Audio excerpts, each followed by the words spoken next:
मुझे याद है कि कल शाम को जब प्रवचन बंद हो रहा था तब एक बात आई थी। विगत जी ने कहा था कि एक राम दशरथ का एक राम घट घट में लेटा, तो लाइन ये कह दी गई, कौन सी? घट घट में लेटा।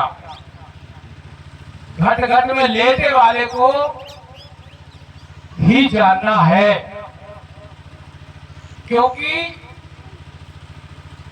जो एक राम दशरथ का बेटा वास्तव में वो संबंध जो था पिता पुत्र का कितना अगाध था कि पुत्र के विछोह के समय होते ही और पिता ने प्राण को त्याग दिया।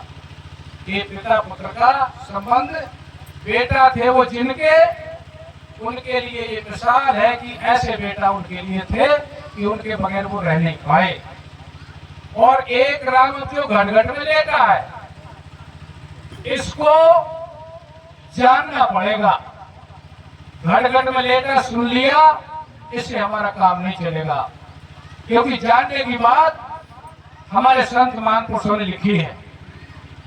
जाने बिन न होए प्रतीति, बिन प्रतीत होए नहीं प्रीति, और प्रीत बिना नहीं भक्ति दृढ़ाई, जिम खगे जल की चिकनाई। भक्ति जिसके लिए मानव शरीर मिला, हम चाहे लाख टाल मटोल करें, लेकिन कुदरत अगर इस काम को मनुष्य शरीर पा करके हमने हर की भक्ति की तरफ अपना कदम नहीं बढ़ाया, तो कुदरत हमें माफ नहीं करेगी। कुदरत हमें दोबारा ये शरीर नहीं देगी। कैसे? क्योंकि जब अपने घट घट में लेटे राम को हम नहीं जान पाएंगे, उधर हमारी प्रीत नहीं होगी, अंतर ध्यान की तरफ, अंतर यज्ञ की तरफ हमारी प्रीत नहीं बढ़ेगी, तो संसार में प्रीत हमारी रहेगी रहेगी रहेगी। और संसार की प्रीति का नक्शा मैं आपके सामने रखूंगा। सहजोबाई ने, जिन्होंने सहजोबाई चरणदास जी की शिष्या थी, चरणदास सुखदेव जी के शिष्य थे और सुखदेव जी जनक जी के शिष्य थे। उनकी शिष्या जो सहजोबाई थी, सहजोबाई की शादी होने जा रही थी और चरणदास की भतीजी थी। तो भाई से महात्मा जी ने कहा, चरणदास जी ने अपने भाई से, हरिदास उनका नाम था, उन्होंने कहा भैया सहजों का जन्म संसार में जाने के लिए नहीं हुआ, आप उसकी शादी मत करिए। पिता ने कहा हरिप्रसाद ने कि तुम तो खुद बाबा हो और ये हमें शिक्षा दे रहे हो।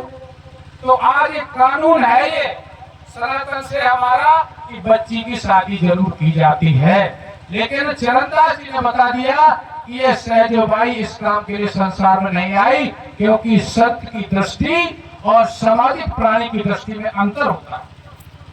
चरणदास ने सहजोबाई के सारे संस्कारों को पढ़ लिया, लेकिन पिता नहीं माने, संबंध तय हुआ, शादी के लिए आई और भावर पढ़ने लगी और भावर ही में दूल्हे का प्राणांत हो गया। इसके बाद जो सहजोबाई पे गुजरी और सहजोबाई ने फैसला लिया, उन्होंने कहा अच्छा अब हम तुम्हारे साथ हैं, मेरा यहाँ से सब कुछ खत्म है। उन सहजोबाई ने अपने चाचा का हाथ पकड़ा और सहजोबाई ने जो भक्ति की है, उस भक्ति के बल से उन्होंने जो हमें नक्शा दिया है उसको जनाब सुन लें। क्या कहा उन्होंने? क्योंकि जो जन्मा है उसका नाश निश्चित है। मरता कौन है? जो इस शरीर से निकल के, मनुष्य शरीर से निकल के और फिर मनुष्य में नहीं आए, वो मर के मर गया। और जो मनुष्य शरीर को छोड़कर फिर मनुष्य में आ जाए, वो मरा नहीं है, उसने शरीर बदला है। ये प्रेमी बंधुओं को एक कठिन कथा है, अब समझना है हमें। तो जब सहजोबाई ने लिखा है, अगले जन्म के विषय में लिखा है क्या कि जाकी आस रहे मंदिर में, मरते समय जिसकी आशा अपने मकान में रहेगी, बहुत अच्छा बना लिया, संगमरमर लगा हुआ है, उसमें यदि आशा हमारी चली गई तो हमारा अगला जन्म कहाँ होगा? जाकी आस रहे मंदिर में और होकर भूस बसे सोई घर में जागी रहे पुत्र में आशा, और सुअर जन्म नीच घर, क्योंकि पुत्र ही तो चाहिए। पुत्र सब संतति को अपना प्यारा होता है। मनुष्य जीवन के अलावा जितनी भी संतति है, जितनी भी कोटि योनियां है, सबको अपने पुत्र पुत्री प्यारे हैं, जितने हमें होते हैं। अगर नहीं समझ में आता तो बंदर को देख लो।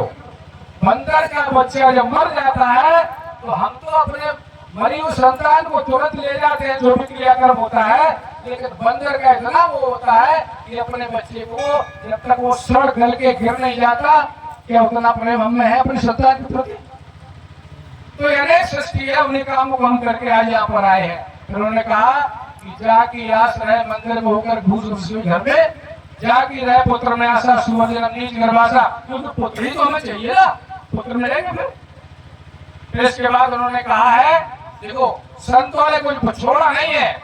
उसने कहा है कि जो स्त्री पति की याद करते हुए मरती है, रहे वासना पुरखा भर की, चुटपुटिया हो चूड़े घर की।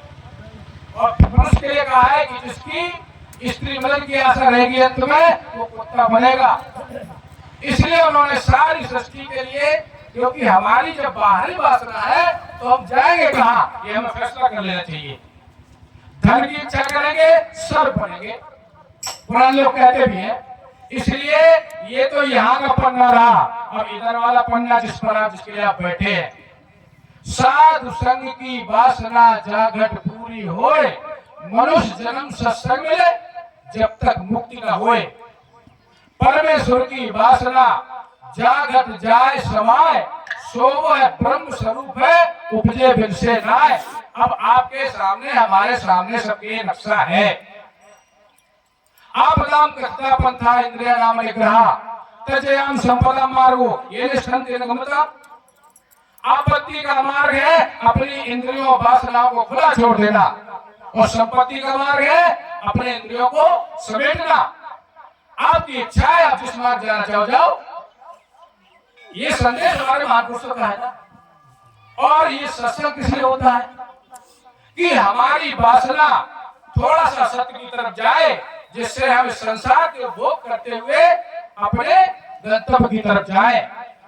इसका ही उद्देश्य है। हमारे संत महापुरुष दूर दूर से आते हैं, अपने संदेश को सुनाते हैं। ये मानस की कथा का ही एक बला हुआ पन्ना है। यही उन्होंने कहा है। मानस में कहा है कि वो घर है बिमल बिलोचन हिय के, और मिटे दोष दुख। इसके पहले दोष और दुख मिटने नहीं है, चाहे लाख उपाय कर लो आप। सूझे राम चरित मणिमाणिक, तब आपको दिखाई देगा क्या, ज्ञान दीपक और मणि। मणि स्वयं प्रकाश है, जो आपकी आत्मा है, और ज्ञान दीपक वो है जो कर्मकांड है कि दीपक बनाओ, फिर घी लाओ, और फिर उसको जलाओ, और वो जल भी गया, कब तक जलेगा। ये ज्ञान दीपक की कथा में स्पष्ट है कि तुम्हारी 75 साल चली जाएगी तो वो दीपक तैयार होगा।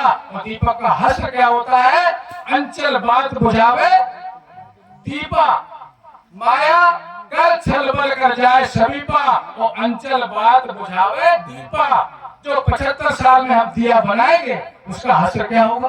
क्या फिर 75 साल मिलेगी दोबारा जलाने के लिए? नहीं मिलेगी।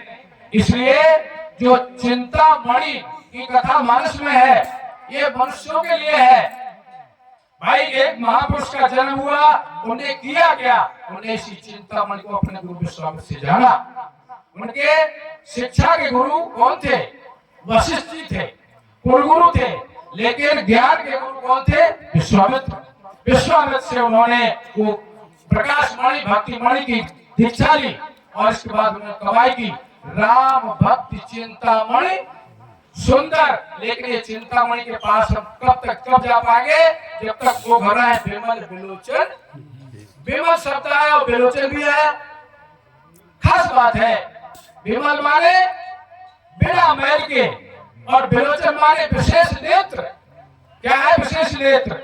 ये आत्मा ही विशेष नेत्र है। लेकिन क्यों कहा कि खुला नहीं है नेत्र? इसलिए कि इस आत्मा ने इस शरीर को अपना मान लिया है कि मैं शरीर हूं। इसकी पहचान क्या बन गई?